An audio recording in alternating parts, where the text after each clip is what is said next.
Lorsque nous affirmons que les pyramides ont été construites par les Égyptiens noirs et que beaucoup d'inventions que les usurpateurs se sont frauduleusement appropriées sont d'origine afro-égyptienne, les néocolonialistes en perte de vitesse prétendent que ces réalisations appartiennent à un passé et que les Noirs ne seraient que des dormeurs d'esprit profitant des œuvres des autres.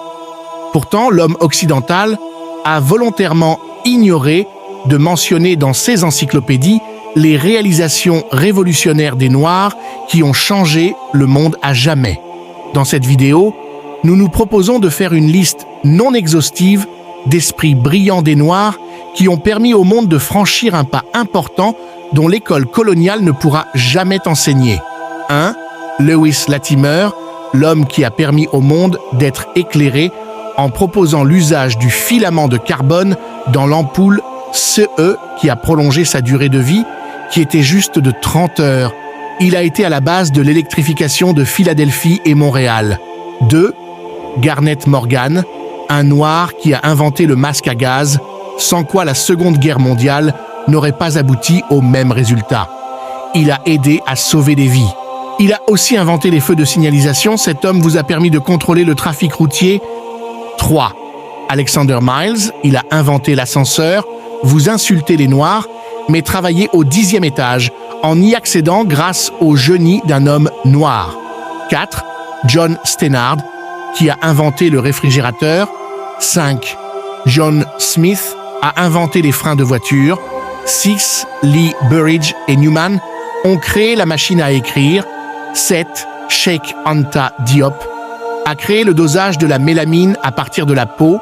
8. William Woods a créé l'émetteur téléphonique, le four chaudière à vapeur, le système de télégraphie à induction, l'antenne parabolique et plein d'autres inventions. 9. William Purvis a inventé le stylo à encre. 10. Powell Johnson a inventé les lunettes de protection. 11.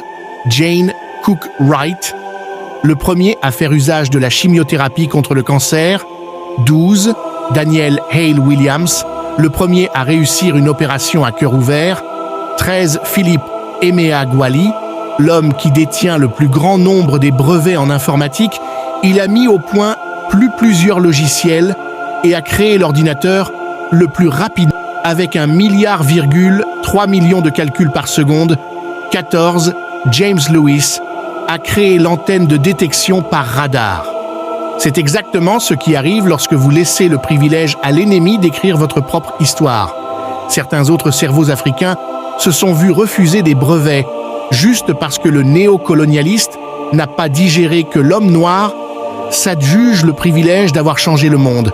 Des chercheurs gabonais, nigérians, ivoiriens, camerounais, congolais, béninois, sénégalais, togolais et autres ont mis au point des traitements contre des maladies considérées incurables, mais se sont vus supprimés par le néocolonialiste qui cherche à bloquer l'envol de l'Afrique. Maxwell Chikumbutso, un natif du Zimbabwe, après avoir créé un générateur à énergie gratuite, infini sans aucune conséquence sur l'écosystème, laquelle énergie a fait rouler une voiture sans aucune sortie d'énergie, voler un hélicoptère et allumer indéfiniment un téléviseur, le brevet lui a été refusé sous prétexte que son invention était contraire aux lois de la physique, puis contraint par les Américains de leur apprendre sa technologie.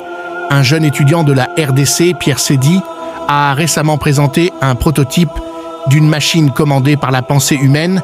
J'espère qu'une délégation venant de l'Occident l'a déjà contacté en vue de voler son invention pour s'en approprier comme ils l'ont fait avec notre histoire. Ainsi, nous constatons qu'à chaque fois qu'un Noir sur le continent met en place une invention révolutionnaire, il est soit supprimé, soit contraint de quitter le continent pour aller leur apprendre sa technologie, puis, n'ayant plus besoin de lui, le tue, puis s'approprie de sa création. La plupart de nos gouvernements en Afrique sont distraits. Au lieu de développer et protéger les potentialités que nous avons, ils se contentent d'aller déverser des millions à l'étranger. Pourtant, nous avons tout pour être une superpuissance comme l'ont été pendant des siècles nos ancêtres afro-égyptiens. Chers frères africains, Nous ne pouvons prétendre au développement sans recherche scientifique ni protection de nos cerveaux. Nos autorités doivent enfin se réveiller. Combattants de la liberté, like, abonne-toi et partage.